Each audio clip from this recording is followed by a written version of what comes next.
Selamat pagi dan salam sejahtera kepada anda di luar sana. Anda sedang menonton segmen Realiti Rakyat Pemulihan bersama saya Jijak Ahmad dan juga Hafizi Rosli, yang mana segmen ini memberi tumpuan kepada usaha pelbagai lapisan masyarakat mendepani COVID-19.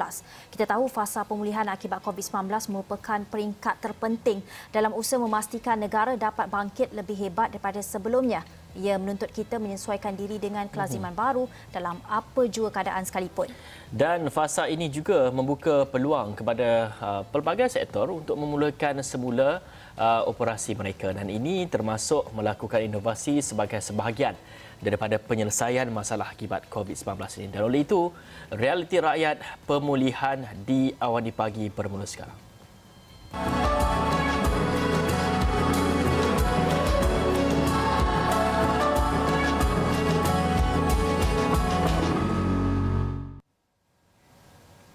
Ketika kita bersedia untuk menyambut Hari Kemerdekaan menjelang 31 Ogos ini dalam suasana yang begitu berbeza daripada tahun-tahun sebelum ini, sudah pasti Hafizi, ia membawa 1001 erti makna tersendiri bagi tahun 2020. Dan penjajahan hari ini berbeza. Hari ini kita dijajah oleh virus COVID-19 yang menular bukan sahaja di Malaysia, malah di dunia. Rakyat terpaksa menjalani perintah kawalan pergerakan PKP sehingga memaksa tinggal di rumah, dan ada yang kekurangan bekalan makanan dan ada juga yang kekurangan wang, hilang pekerjaan dan sebagainya. Seakan-akan sama ketika negara masih dijajah ketika dalam peperangan fizikal suatu masa dahulu. Dan namun COVID-19 ini sebenarnya membawa dimensi baru, peperangan dengan musuh halimunan yang jika kita alpa, ia akan menyerang sistem kesihatan diri kita. Terdapat banyak perkara yang boleh dijadikan iktibar dalam peperangan COVID-19 ini, dan mereka yang pernah dijangkiti sudah pasti mempunyai pengalaman pahit tersendiri, dan kami di Astro Awani secara eksklusif membawakan kepada anda bekas pesakit COVID-19 yang merupakan mangsa kepada COVID-19 ini, virus yang boleh membawa maut itu. Dan kita ingin perkenalkan di talian Skype pada ketika ini adalah Hanizah Abdul Karim dan juga Asrul Ambia Ahmad. Assalamualaikum kedua-duanya. Untuk pengetahuan anda di luar sana, mereka berdua ini telah bebas penuhnya daripada virus COVID-19, dan inilah kebebasan yang ingin kami kongsikan kepada anda sempena dengan Hari Kemerdekaan Negara. Dan kita nak teruskan kepada kedua-duanya. Mungkin mulakan dengan Encik Asrul dahulu. Bagaimana mula-mula anda mengetahui anda dijangkiti virus COVID-19 itu? Di mana sebenarnya puncanya? Okey, sebenarnya saya sebelum tu saya nak ucap terima kasih kepada nurse dan doktor yang merawat saya sepanjang 24 hari di hospital Sungai Buloh. Terima kasih banyak, jasa anda memang dikenal. Okey, sebenarnya saya sebelum tu saya ada penggambaran drama di Scotland. Jadi sebenarnya saya tak tahu macam mana di Scotland saya dah demam. Saya dah demam. Jadi sampai satu tahap tu demam saya tak tidur pulang. Dia berlanjutan sampai 5 hari. Jadi bila lepas tu kerajaan putuskan bagi rakyat Malaysia yang dekat luar negara supaya pulang ke Malaysia. Jadi kumpulan kami yang dipulang balik. Masa balik tu saya dah demam. Jadi sampai di KLIA terus saya bawa saya terus ke hospital Sungai Buloh dan saya dirawat di ICU, terus masuk ICU. Jadi saya tak tahu kat mana saya kena tu lah. Jadi kalau masuk ke ICU terus tu boleh saya kategorikan sebagai tahapnya mungkin agak kritikal jugalah sampai perlu masuk ke ICU dan sebagainya. Dan bagi Puan Hanizah pula, bagaimana agaknya mendapat tahu mendapat jangkitan COVID-19 ini, dan mungkin ada pengesanan sebelum ini berpunca daripada mana, dan apa agaknya perasaan pertama apabila mengetahui diri anda telah pun dijangkiti dengan COVID-19 ini? Okey, syukur. Pertama sekali saya rasa syukur, alhamdulillah saya dah pulih daripada COVID-19. Pada awal Mac saya ada pergi melancong ke Indonesia. Mungkin saya dijangkiti di sana. Sebaik sampai ke Malaysia saya hanya berada di rumah. Sehinggalah pada seminggu selepas itu saya mendapat simptom yang pertama, iaitu saya hilang deria bau. kemudian diikuti dengan deria rasa. Saya tak dapat merasa apa makanan yang saya makan. 4 hari selepas itu saya mendapat demam dan kesukaran untuk bernafas. Jadi keluarga membawa saya ke Hospital Encik Besar Hajah Kalsum Keluang Johor untuk mendapatkan rawatan. Dan pada waktu itu keadaan saya masih stabil sehinggalah menjelang tengah hari keadaan saya semakin lemah, saya muntah dan saya terus dihantar ke red zone kecemasan dan trauma. Di sana saya diberi bantuan pernafasan menggunakan mesin dan ketika itu doktor mengesyaki saya mengidap pneumonia, bukan COVID. Tapi dia ada maklumkan pada saya mungkin puan kena COVID sebab pada ketika itu pandemik COVID sedang memuncak. Jadi pada masa doktor beritahu mungkin saya kena COVID, saya dah seperti terkedu, blur, speechless. Kerana pada masa itu terbayang di fikiran saya, sekiranya benar saya COVID, saya dah tak jumpa ahli keluarga saya, suami saya, anak-anak saya dan adik-beradik saya dan semua sahabat saya. Pada masa ini saya sempat berhubung dengan anak saya di luar wad kecemasan. Saya mohon pada dia sebarkan berita ini. Saya mohon maaf pada semua dan halalkan segala makan minum saya kiranya saya tak dapat diselamatkan. Ya. Pastinya kita memahami apa perasaan yang Puan Hanizah rasakan ketika dibawa ke red zone, juga terpaksa menerima rawatan ICU itu. Dan kita nak tahu juga Encik Asrul merupakan seorang juru kamera yang juga mendapat jangkitan ini daripada luar negara seperti Puan Hanizah yang mendapat jangkitan dari Indonesia. Dan seperti Puan Hanizah, apa mungkin cabaran, apa rasanya, adakah perkara yang sama anda rasakan, Encik Asrul? Bagi saya, sebenarnya saya tak macam orang lain tau. Orang lain dia macam dia orang tahu, dia orang macam Puan Hanizah tadi kan. Puan tadi dia cakap dia seminggu lepas balik pada overseas baru dia check. Saya daripada KLA itu terus ke Sungai Buloh. Jadi saya tak tahu apa kita. Selepas 16 hari dekat Sungai Buloh, dekat ICU, masa saya kat situ, keadaan saya dalam antara sedar dan tak sedar. Jadi memang saya kritikal dengan bantuan pernafasan. Jadi saya tak tahu macam mana perasaan saya. Saya tak tahu apa jadi kat saya. Dalam masa 16 hari itu saya yang saya tahu saya berada dalam wad ICU seorang-seorang saja. Dengan kadang-kadang doktor nurse datang. Itu saja yang saya tahu. Saya tak tahu macam mana dia sakit, apa semua. Tapi yang saya tahu, saya dalam tu memang macam-macam lah saya gambaran yang Allah tunjukkan kepada saya macam saya nampak. Itu saja. Jadi saya nak cakap macam mana saya tak tahu kan. Saya selepas 16 hari saya di ICU, baru saya sedar kuat betul-betul. Jadi hari yang lagi 3 hari ke hari doktor pantau saya dekat wad ICU, kemudian saya dipindahkan ke wad biasa. Wad biasa tu wad kuarantin. Wad kuarantin tu baru saya dapat pegang telefon. Barulah saya dapat cakap dengan keluarga saya. Jadi awak bayangkanlah 16 hari itu macam mana dengan keluarga saya yang tak tahu apa, hanya tahu berita saya melalui doktor saya. Itu sajalah. Baik, kita nak balik kepada Puan Hanizah. Tadi Puan Hanizah ada mengatakan mendapat jangkitan daripada Indonesia dan sebagainya. Apabila pulang ke negara kita, ada simptom-simptom yang tertentu melihat kepada COVID-19 ini. Dan apabila kita ditempatkan atau apabila pesakit ini ditempatkan ke dalam wad, maka terputuslah hubungan antara keluarga dan juga rakan-rakan. Jadi bagaimana agaknya penerimaan keluarga dan bagaimana Puan Hanizah menenangkan mereka bahawasanya keadaan Puan Hanizah pada ketika itu mungkin agak baik dan mungkin perkembangan yang dinyatakan kepada keluarga. Dan apa mungkin kata-kata daripada keluarga ketika itu? Kita tahu Puan Hanizah seperti semasa menceritakan ini pun masih lagi rasa sebabnya, masih lagi rasa debarnya itu. Tapi masa ketika itu Puan Hanizah, apa mungkin kata-kata sokongan daripada keluarga yang boleh Puan Hanizah kongsikan?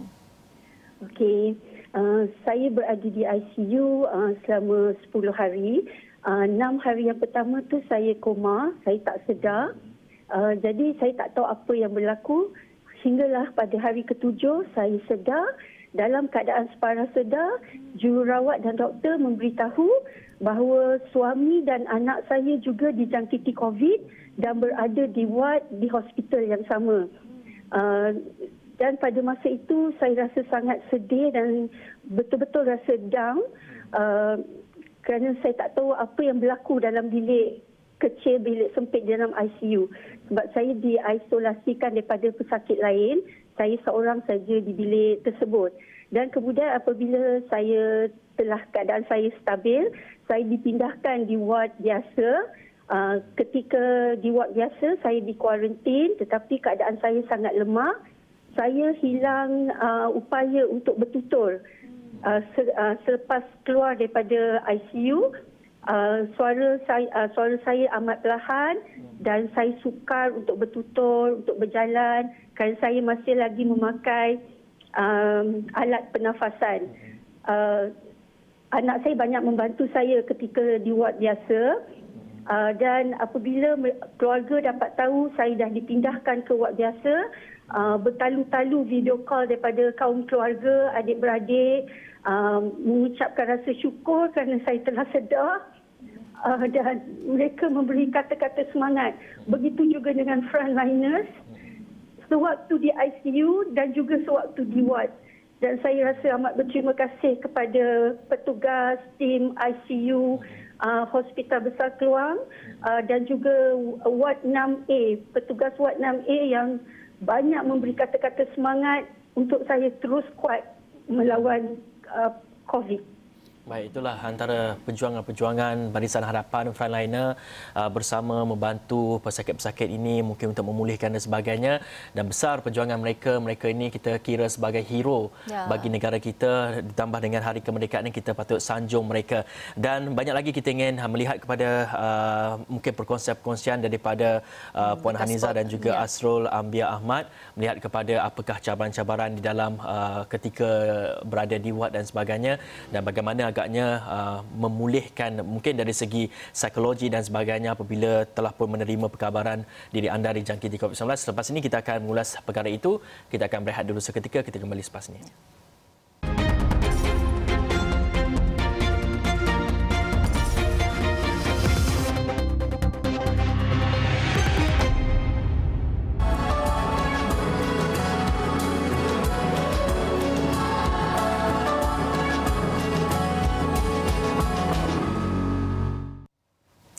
Bertemu lagi dalam Realiti Rakyat Pemulihan. Kita sedang menemu bual bekas, dua bekas pesakit COVID-19 yang mana tanpa perkongsian di awal tadi kita tidak tahu bagaimana sebenarnya rasa menghadapi maut itu sebenarnya, menghadapi sakit yang sedang dihadapi sekarang ini, iaitu COVID-19, sakit yang membawa pandemik kepada dunia sendiri. Dan dua tetamu itu, Puan Hanizah dan Encik Asrul, telah menceritakan bagaimana rasa berdebarnya, rasa sedihnya dan bagaimana menghadapi hari-hari di ward ICU.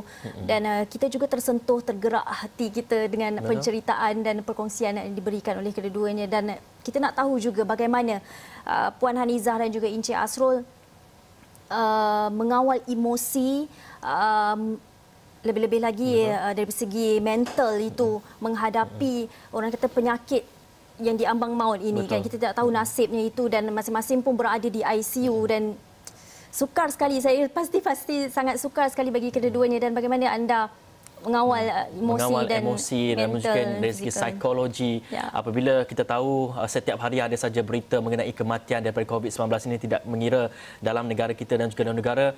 Bagaimana agaknya ketika berada di ward itu, meniti hari-hari berada di dalam ward itu? Encik Asrul, silakan. Ya, baik. Bagi saya, kalau kita macam tak percaya kan, apa COVID ni kena kat kita. Sebenarnya saya tak lebih takutkan kepada keluarga saya yang kat Malaysia masa saya memang syuting tak OC itu. Saya takutkan, saya lebih risaukan keluarga saya di Malaysia. Tapi jika Allah punya kuasa, jadi saya yang kena.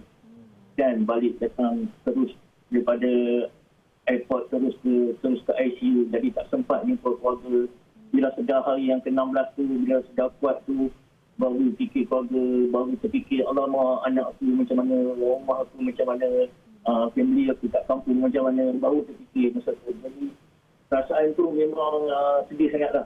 Memang sedih. Memang kita rasa down sangat. Tapi alhamdulillah lah. Allah bagi kat saya satu kekuatan. Jadi saya first kali bila saya buka mata, bila saya sedar tu yang saya okey dah sihat. Ayat pertama yang terlintas di fikiran saya adalah surah Ar-Rahman. Maka di mana satu antara dusta Tuhan kamu yang kamu, di mana satu antara nikmat Tuhan kamu yang kamu ingin dustakan. Itu ayat yang paling memang bila tenangkan ayat tu saya jadi Allah ya Allah Tuhan tu bersyukurnya hamba itu hidup, boleh tengok lagi anak aku, boleh tengok lagi orang rumah tu, boleh tengok lagi semua family tu kat kampung. Jadi dan juga macam Puan tadi cakap petugas-petugas di hospital ni memang memang tak kira bangsa. Itu yang saya hormat kat dia, tak kira bangsa. Semua Melayu kita macam jaga kita betul kita kasih. Allah satu cukuplah kita rakyat Malaysia ni, cukuplah kita jaga beberapa bangsa yang amat menghina berat tentang diri kita ni.